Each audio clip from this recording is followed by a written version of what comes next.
question for both you and you, in the sense that if you're trying to get your production per pound price down, you're at $180, and you think that's 130 too much or something. You said, so at a 50-pound production point, what do you speculate will be the inherent ramification in the value and the wholesale value of that canvas?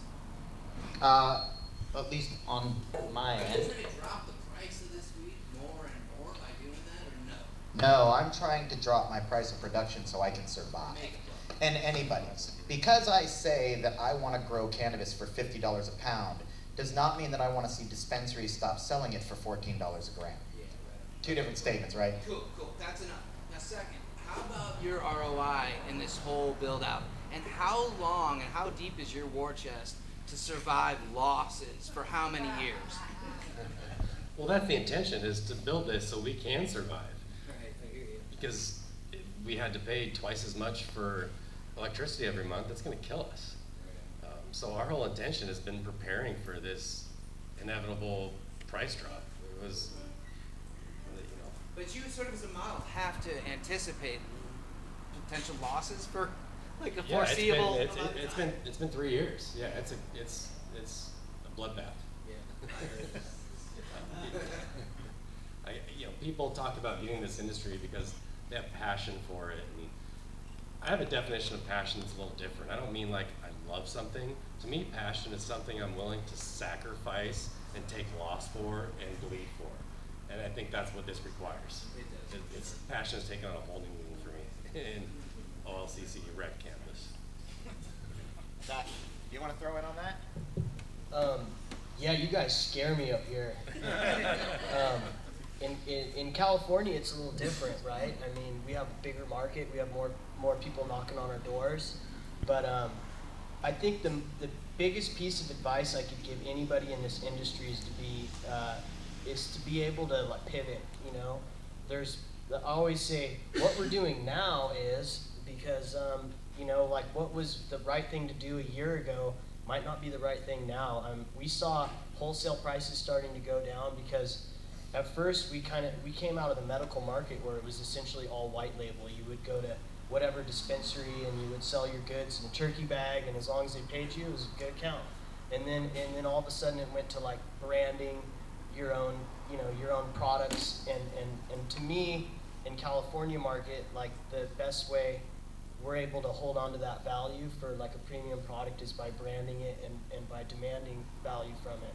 Now, what I see up here is scary because there's like so many licenses and so much production that it's like forcing people to make decisions just like out of economic survival. And so what I take away from that is like, even though prices are good right now in California, man, we better be ready for them to be a lot lower.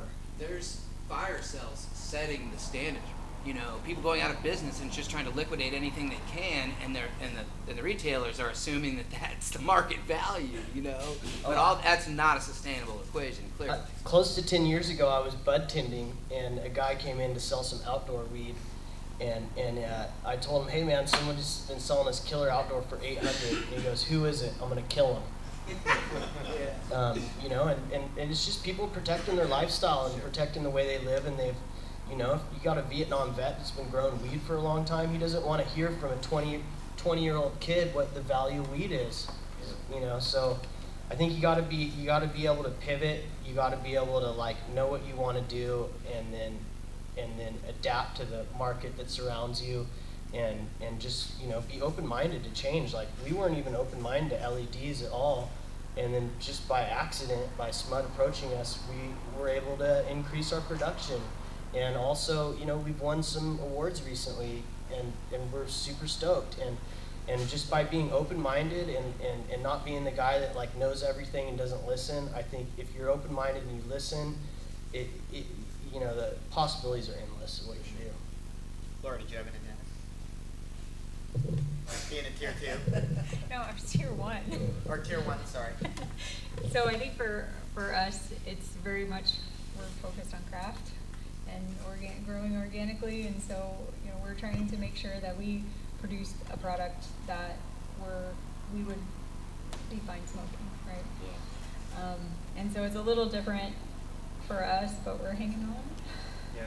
That's pretty much all we can do at this point, right? If you're not boutique, you're done, to me. Yeah, at least at the level that we're at, that's for sure. In Oregon, California might be a little different. Yeah, You know, exactly. it's Bigger not. suburbs It there, really. bro.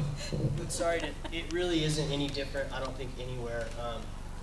I've done a lot of different jobs in the cannabis world, and one thing I recognize is that people buy quality weed. There's a certain like high you get from smoking really good weed that you don't get from stuff that isn't quite there. So like with alcohol, like you could go get yourself 12-pack of Miller and slam them all and be nice and hammered, but you don't, there's no difference. Like if you buy some exotic bottle of wine, like there's like a plateau you get that you only get from really good cannabis. So I've seen homeless people, like they'll just buy a gram of good weed instead of, and a guy that's more well heeled, he'll buy an eighth or a quarter or whatever. But people usually the top end product moves, the middle like just waits till the price gets lower enough to sell, and then so it's like really low. You either got to be the biggest low baller or you got to have the loudest weed on the shelf.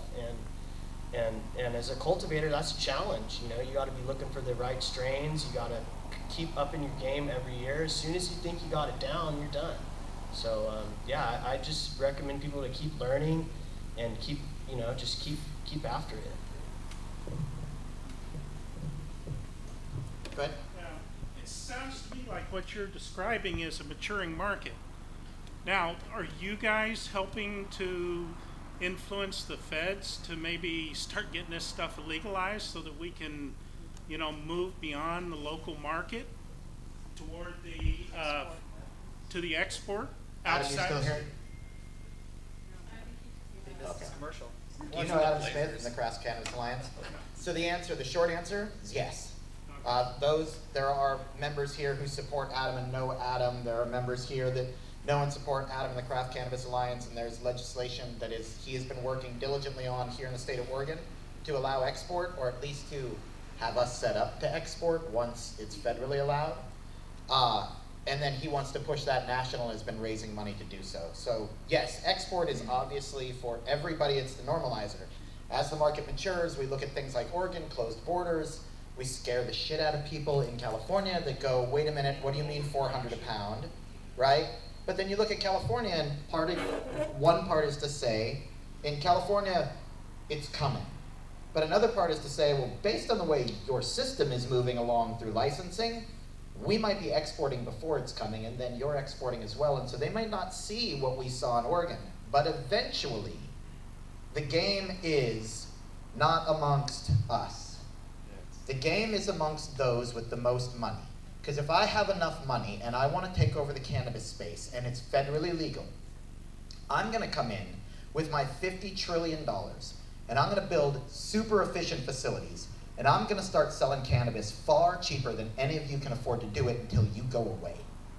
Not only that, they're going to start setting rules where, like, the facility he built is going to be a minimum, and you can't afford to get into that at the state level, because they're going to set the federal building standards to fit one size fits all, and no one below a certain size can afford it. Well, and my suggestion to that is in working with associations like the Craft Cannabis Alliance, like the Oregon Cannabis Association, like the Sun Growers Guild, working with associations that are chasing legislation to ensure that things like that do not happen, and having a seat at the table to hear, because there are people with companies currently in the state of Oregon that are on boards that are fighting to, on the backside, try to get rid of things like that, try to make it harder to get a license in this space so they can be the only one. You have to not just tattletales. Right. You have to not just be loud about it. You have to participate. And at the end of the day, amongst all of us that own companies, no matter how hard it is, all of this takes money. You have to give money to the associations that pay the lobbyists and the lawyers to make sure that we do it. Unfortunately. Related question about money and about the last comment. Sounds like there's a big upfront cost on going to LEDs or economizers, all these other measures, but that there's a clear ROI. What's the option for someone who doesn't have access to cash to do that? What options are out there? I have answers. Any of you guys want to jump in? it's no different than any other business. Learn how to raise capital. Bottom line. Go out and tell your story. Tell a dog and pony show. That's it. Resource Innovations loans money at 13.3% on a 3-year term. You pay all of your upfront. You're paying that interest no matter what. It's essentially a fee. But 13.38% in the cannabis space is not too bad. They buy your equipment for you, and then you pay it back. You have to have income. You have to be a functioning business with income. The thing to watch out for, and I don't know if you guys have seen it, so you might want to speak to this, there are some leasing companies out there, and they will give you a 0% loan and purchase your equipment for you if you just give them your incentive. And there's actually a box you can fill out that says, I get your incentive. In real life, that means you just paid 50% interest on your lights. So watch out for those companies. At least have a lawyer look at those contracts. They're the most predatory things in all of capital. You folks who have recently moved from high-pressure sodium lights to LEDs, have you had any experience with having to change the strains that you're growing? Have you had experience with your previous winters not doing as well under LEDs and having to go choose some new strains to grow under them? Did you guys catch that question? Yes. Yes, more experience. Could you repeat it maybe for the people over here? What he was saying is with the switching over to LED, have you had to change in your genetics necessarily to accommodate the different lighting profile? No. Yeah. First, my one advice for going to LED is just go to LED and kind of start what you were already doing the same, and then make small adjustments. Because like at first we were like, oh, we should veg a bigger plant because they're not going to stretch as much. So we like grew up our plants a little bigger and then overgrew our room because they stretch just the same. I would just use your own skills as a baseline, and then just do a run and make small changes.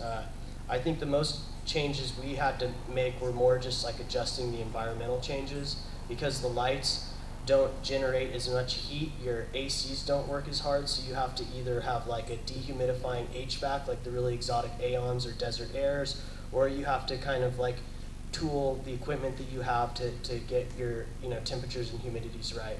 I mean, we have like Aeon units with Quests, and because it's cheaper than we don't have enough amperage to add another AC, so it works. Is it the most efficient and the best way of doing it? No.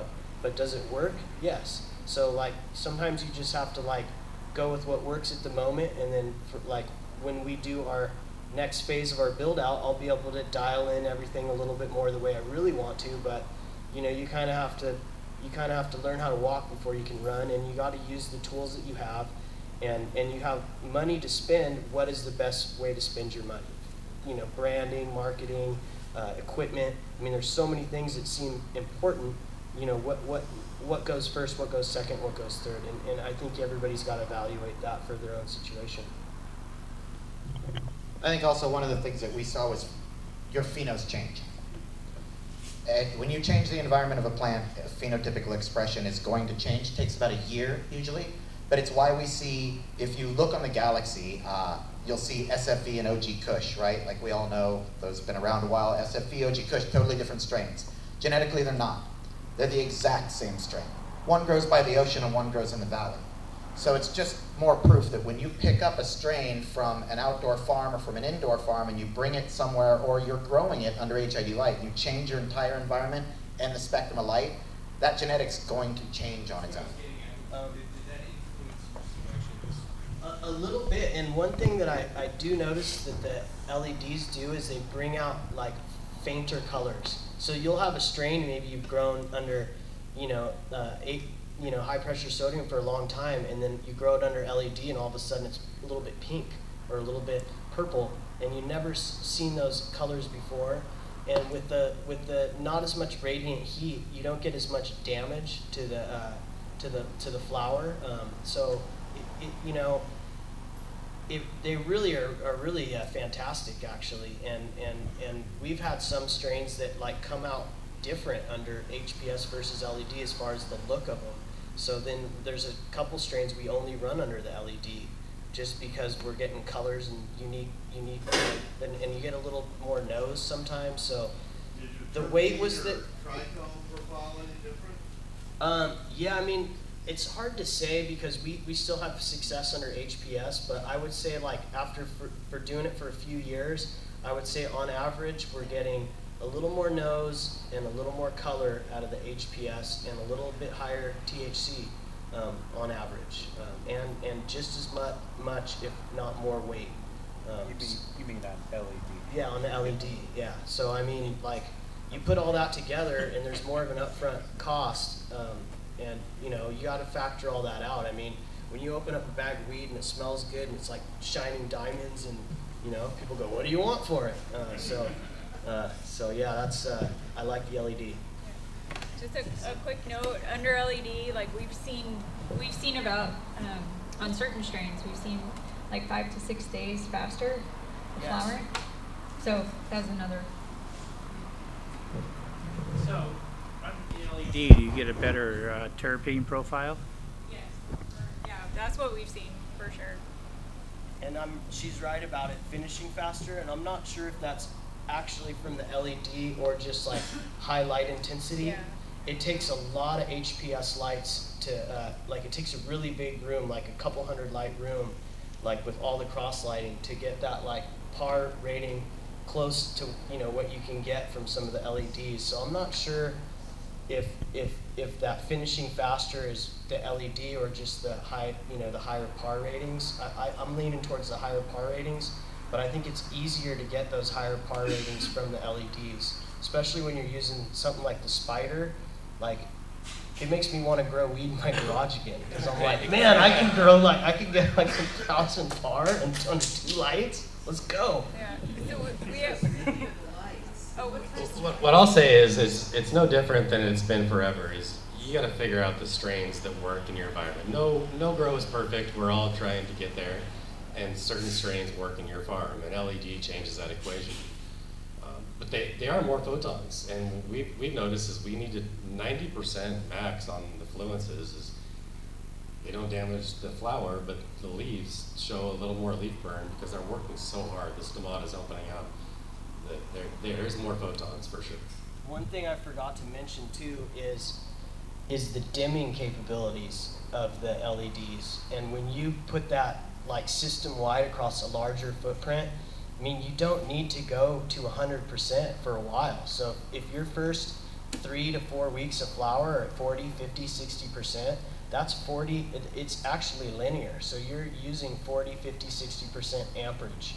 So if you know, when you multiply that across a whole facility, you're really like, not only are you saving 25% just from a baseline 100%, you're saving even more because you're not, you know, using that light. And then, you know, and certain strains are very fragile. They don't like that high light intensity. You might not even turn them all the way up for your cookies varieties or whatever.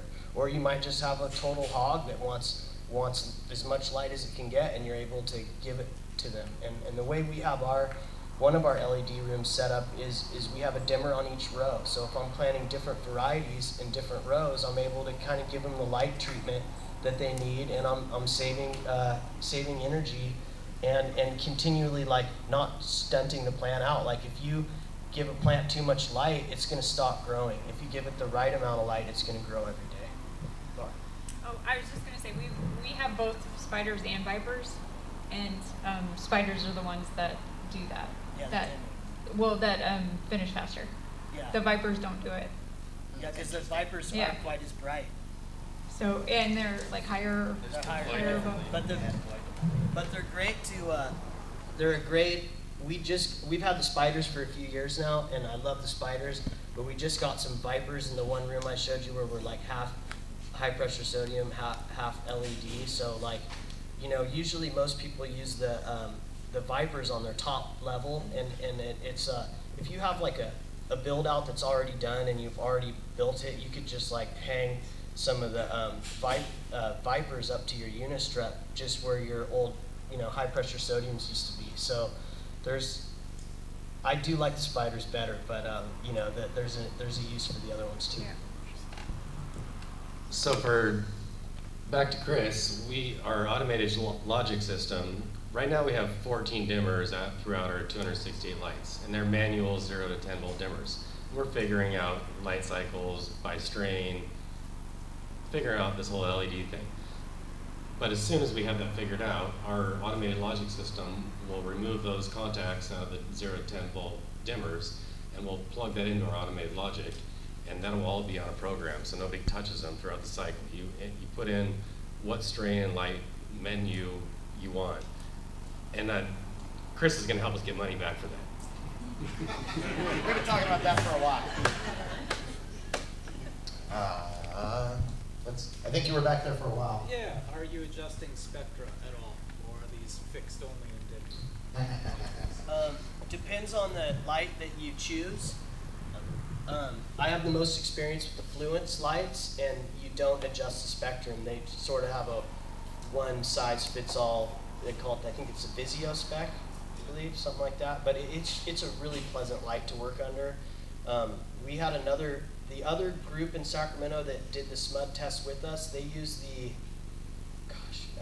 Spectra King. I forget the exact light they used, but they used one of the ones that was more pink that you could adjust. And so when we were doing the test with them, they were like, "Oh, we can adjust the spectrum and do all this." They're back to HPS lights, and we're still using LEDs. Too many variables is the problem. Yeah, I mean, sometimes it's like, sometimes for growers, a little less science is good. Trust the scientists. I will say my answer to anybody with variable spectrum, and I think that one day you will see a lot more variable spectrum as we start to understand the plant better, any plant better in real life. Yeah. But the thing to consider is if you're considering buying a light and playing with spectrum, you need to ask yourself first, are you testing each one of your strains and each one of your plants through each part of its life cycle for its uptake of each nutrient, macro and micro? And and that exists. You can just, little samples, you send them in, they send you back, and it's amazing what you'll learn. You need that baseline before you start playing with the light. You got to get the food dialed in first. And so if the answer is no, because it looks like a lot more fun, and man, when I was down at the grow shop, they were showing me this cool little button, and it goes from like blue to green to red, and like I talked to this guy on this forum that said that red is like really good at week 5, and then blue is like really awesome at week 7, my terpenes go through the roof. You might want to start checking those nutrients first. So that would be my suggestion on that. Home growing is a great place for full spectrum adjusting. Right.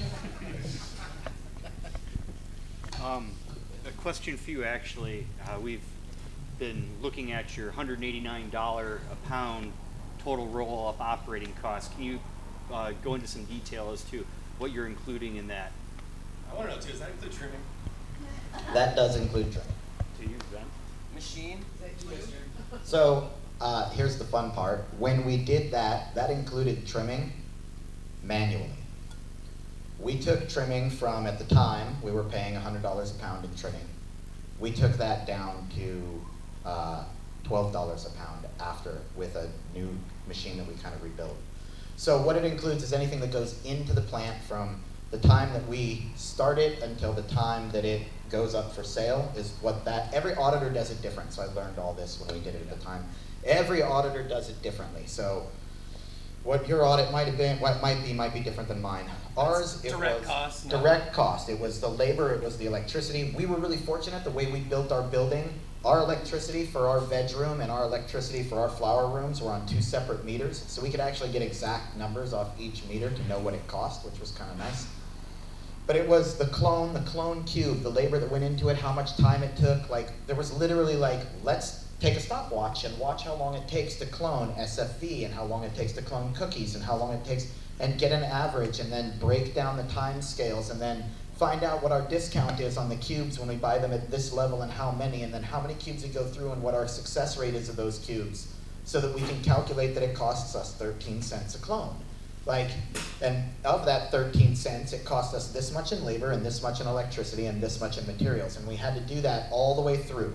We didn't have to use the pots because we don't use fabric pots, we used pots that we clean, but we did have to factor in what it cost to wash the pots so that we could reuse it, so we had the labor cost there. Moving forward, when you get into veg, we had the same thing. We had to look at the lights. We did not have to break down when we replaced the lights because they were good for, Fluence is about a 5-year light. Casey, you can kick me later if I'm wrong on that. 10 years now? Thank you. So 10 years now on the light. We didn't have to break down a cost of replacing a light. We didn't have to factor in changing bulbs. We did get to factor down, because of the different meters, we could figure out what we were actually paying since we were dimming lights on a regular basis, so our electricity got substantially smaller. Moving from veg, we had to look at the footsteps and the people, what it takes to move plants from one section to the other and the labor cost for that. We had to factor in how much of a percentage the CEO, what time did they spend with plants versus run the company, versus say the director of cultivation and how much time they spent with the plants versus crop rotation planning. So we could factor that out, but we just factored in when he was actually working with the plants, or it was a he at the time, now it's a she. Moving forward, well, I'm not there anymore, so it's a whoever.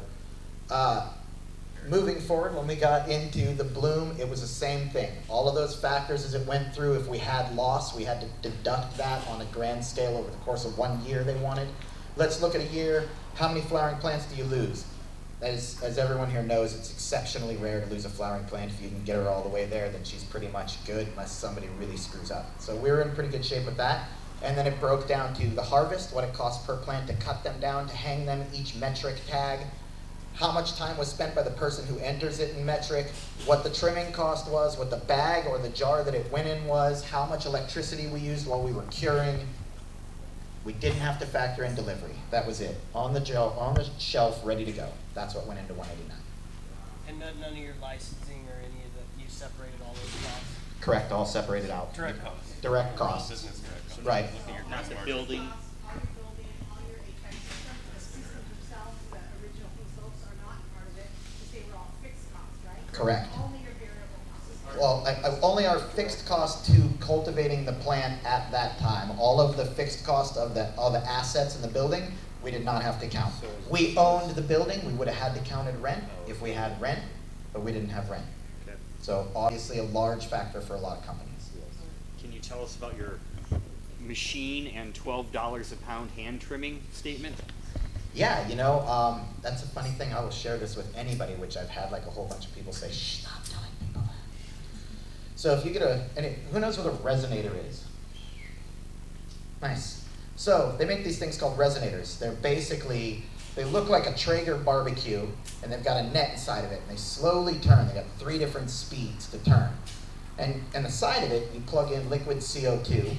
That liquid CO2 brings the temperature down. You can dump about 3 to 4 pounds worth of bud in there that's already off the stock and down to nugs. You can dump it in there and it'll slowly turn it. You just got somebody stand there and watch it. After about 2 or 3 minutes of turning at about 28 to 32 degrees, it'll break all those leaves off the outside, and it'll leave the nug actually in its perfect form. Even when you have the bizarre formations, it trims better than a human. You have nothing broken off. The trichomes stay intact. The trim that you pull off of it is so loaded in resin, they make the best joints on the planet. You can also press them into incredible concentrate and extract products. It's worth far more than the trim that you're getting off the table from your trimmers if you're a vertically integrated operation.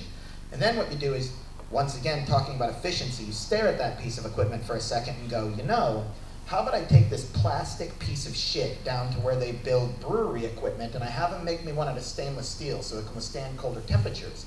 Because liquid CO2 is at about negative 78 degrees C, and it's got moisture in it.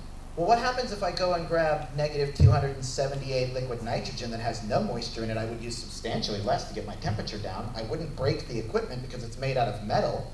I just have to make sure that whoever's operating it wears gloves so they don't burn themselves, and it gets even cheaper. And you can crank through that afterwards. When you pull it out of the basket, you need 2 human beings at about 15 bucks an hour to pull off every now and then it'll leave stalks and stems. Clean it, pull the stalks and stems off. $6 to $12 a pound. All day, you can knock out about 50 to 100 pounds a day with 3 people. And you're preserving your monoterpenes at that level. And the mono and sequiterpenes stay incredibly preserved, especially since you get that flash freeze right off the gate before they go into a full cure process. There's like 15 different variables into why that is a great piece of equipment. If you want to punch yourself in the face and spend $8,000 on $18 worth of plastic so you can go rebuild it for another $2,000, in the end, you got an ROI there depending. We were dropping 75 to 100 pounds of A-bud every 10 days. You're doing it wet or dry? Dry. You hang, dry, fuck, and then throw it in the swisher. That is correct. You need to hang out more, Jesse. No problem. I'm available for consulting. Go ahead. When you go LED versus HPS, did I hear that you'll have a higher dehumidification dehumidification load, or is it just the ratio of sensible to The plants accelerate because we have higher photons. Okay. Your wattage load goes down for sure, but your dehumidification load goes up slightly. Not a ton, but it does not drop. Yeah. And that's what people think you're gonna LEDs, this HVAC savings. Most of HVAC in cannabis is dehumidification. Yeah. Yeah, if you have 400 plants, you have 400 plants of moisture to remove, and that's mainly what these more modern dehumidification units are doing. But with the LEDs, they won't be working so hard to cool, they'll be working harder to dehumidify. So one thing we learned from our Schmitt test was that we got the wrong kind of reheat. We used an electric strip reheat, which is not very cost effective at all, and it was surging and spiking to where we were using more amperage from that electronic strip reheat, where if I would have known better, we would have done a gas reheat. So the one thing that's nice about the HPS is they generate so much heat that it makes your air conditioner work really hard, and your air conditioner is a great dehumidifier. So Unless they're mini splits. yeah, right. But you just need to balance your cooling and your dehumidification a little bit differently. If you've got funding, get some Desert Airs or some Aeons, set it and forget it.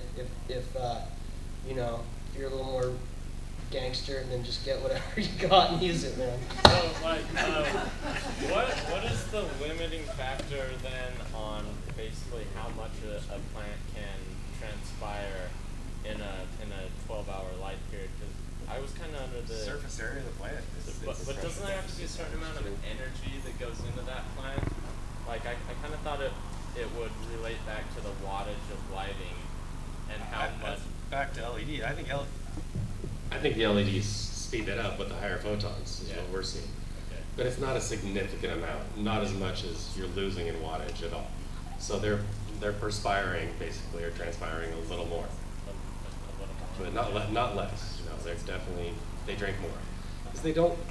We have to keep the heat up higher in the room to get the leaf temperature the same as Gavita's. So you're working a little harder. What LST do you target? What leaf surface temperature do you target? 81. What? 81. One thing to keep in mind with that too is it's the full cycle of the plant and what it's doing and how much water you put into it. But it's not, well, I'm just going to water 3 gallons and it's going to sweat out 3 gallons. When you start growing on LED with higher photons, those higher photons require the plant says, I want more to grow. So you need to raise the temperature in the room because you have no radiant heat. But once you raise the temperature in the room and you give it all those photons, the plant gets ready to sprint, so you're going to need to give it more food. And if you're going to give it more food, it's going to be moving faster, so it's going to drink more water. If it drinks more water, then like a runner, it's going to breathe harder. So you got to think of them like athletes, right? And once you put them in this high training environment, they get exceptionally strong. And so you don't want to give them the steroids of the light and then feed them no protein.